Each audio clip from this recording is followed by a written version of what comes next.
Bien-aimés, que la grâce, la miséricorde et la paix de notre Seigneur et Sauveur Jésus-Christ soient encore avec vous et que vous ayez encore le cœur disposé et disponible à accepter et à recevoir ce message dans la paix du cœur et la paix de l'esprit. Au nom de Jésus-Christ. Amen. Bien-aimés, je vais vous parler de l'étang de feu. Bien-aimés, plusieurs jours et croient que l'étang de feu n'existe pas. Bien-aimés, l'étang de feu existe bel et bien. Et ne pourront aller dans les temps de feu que ceux-là qui ne croient pas en Jésus. Et ceux même qui croient en Jésus, mais n'obéissent pas à la parole de Dieu, ça veut dire que continuent à vivre leur vie, leur ancienne vie. Parce que en Jésus, quand on croit en Jésus, il est important de nous appliquer à obéir à sa parole. Contrairement à ce qu'on enseigne aux gens là dehors avec cette affaire de quand on a déjà cru, on a cru, on ne perd pas le salut et on n'ira pas en enfer. Attention, la Bible est claire. Jean 3, verset 16 nous dit: Car Dieu a tant aimé le monde qu'il a donné son Fils unique, afin que quiconque croit en lui ne périsse point, mais qu'il ait la vie éternelle. Jean 3, verset 16. Il dit: Car Dieu a tant aimé le monde. On n'a pas dit il a tant aimé les chrétiens, on dit le monde, donc tout le monde. Que tu sois animiste, que tu sois païen et que tu sois je ne sais quoi. Dieu nous a tous aimés et il a envoyé Jésus pour mourir pour le pardon de nos péchés, le péché de l'humanité. Afin que quiconque croit en lui ne périsse point, donc périr dans les temps de feu. Mais que tu aies plutôt la vie éternelle. Bien-aimé, descend au verset 35 à 36. Écoutons bien ce qu'il dit. Verset 35 à 36 de toujours Jean 3, il dit: Le Père aime le Fils, il a remis toutes choses entre ses mains. Celui qui croit au Fils a la vie éternelle. Celui qui ne croit pas au Fils ne verra point la vie, mais la colère de Dieu demeure sur lui. Donc si tu ne crois pas, tu ne verras point la vie éternelle. Mais la colère de Dieu demeure sur toi. Ça veut dire que tu vis là, tu as la colère de Dieu. Et quand tu vas fermer les yeux, tu iras encore vivre cette colère dans sa plénitude, dans les temps de feu. C'est clair. Bien aimé, il y a aussi ceux qui sont en Christ, comme je suis en train de dire, mais ne vivent pas selon la parole de Dieu. Continuent encore à mener leur vie, leur ancienne vie, quand ils étaient encore des païens. Et on leur fait croire que non, comme ils ont déjà cru là, c'est bon. Comme ils ont déjà cru, ils peuvent jouer avec leur salut, parce que Dieu ne regarde pas à l'extérieur, regarde seulement le cœur. 2 Corinthiens 7, verset 1, dit là-bas que, ayant donc de telles promesses, mes bien-aimés, purifions-nous de tout souillure de la chair et de l'esprit, en achevant notre sanctification dans la crainte de Dieu. Étant déjà sanctifié, il faut que tu achèves cette sanctification, donc étant déjà saint, il faut que tu achèves cette sanctification dans la crainte de Dieu. Si tu ne crains pas Dieu, tu viendras plutôt même souiller même cette sanctification.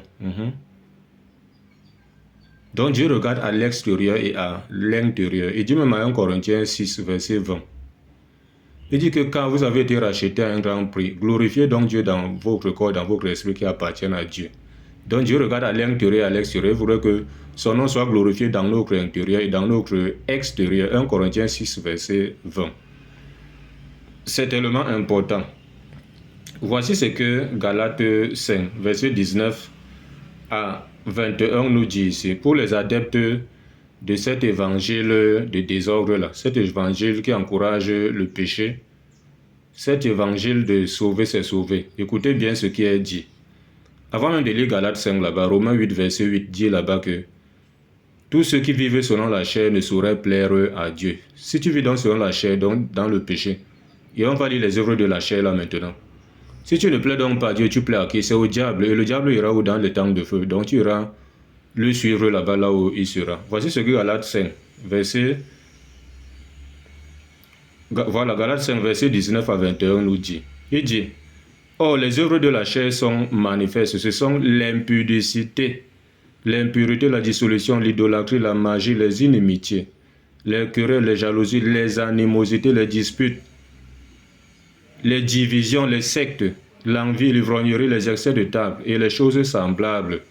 Il dit, je vous dis d'avance, comme je l'ai déjà dit, que ceux qui commettent de telles choses n'hériteront pas le royaume des cieux, c'est clair. Est-ce qu'on a dit qu'ils hériteront ça parce qu'ils ont cru en Jésus, parce qu'on ne peut perdre pas le salut? Non. Il a dit, n'hériteront point le royaume des cieux. S'ils n'héritent donc pas le royaume des cieux, ils vont hériter quoi? Voici ce qu'Apocalypse 21, verset 8 nous dit ici. Apocalypse 21, verset 8.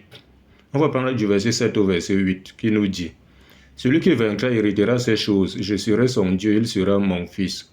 Il dit, mais pour les lâches, les incrédules, les abominables, les meurtriers, les impudiques, les enchanteurs, les idolâtres, et tous les menteurs, leur part sera dans les temps de feu et de soufre, ce qui est la seconde mort. Non, sera dans les temps de feu. Dieu ne blague même pas avec ça.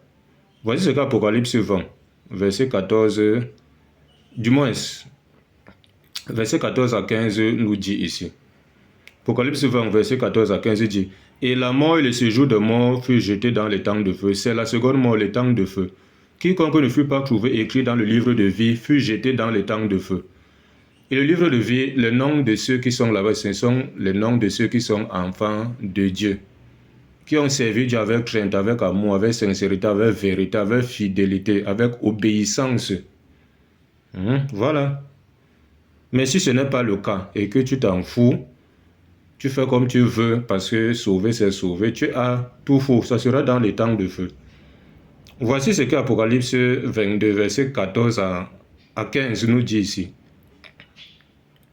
Apocalypse 22, verset 14 à 15, il dit: heureux ceux qui lavent leur robe afin d'avoir droit à l'arbre de vie et d'entrer par les portes dans la ville. Il dit: dehors les chiens, les enchanteurs, les impudiques, les meurtriers, les idolâtres, et quiconque aime et pratique le mensonge, dehors. Ils n'hériteront pas le royaume des cieux. Ça veut dire qu'ils iront plutôt en enfer. Ils iront sur le diable là où le diable sera, parce que c'est le diable qu'ils ont servi durant leur séjour sur terre. Ils s'autoproclamaient enfants de Dieu et serviteurs de Dieu, mais dans les pratiques, c'était toute autre chose. Ok, dans la paix au nom de Jésus. Amen.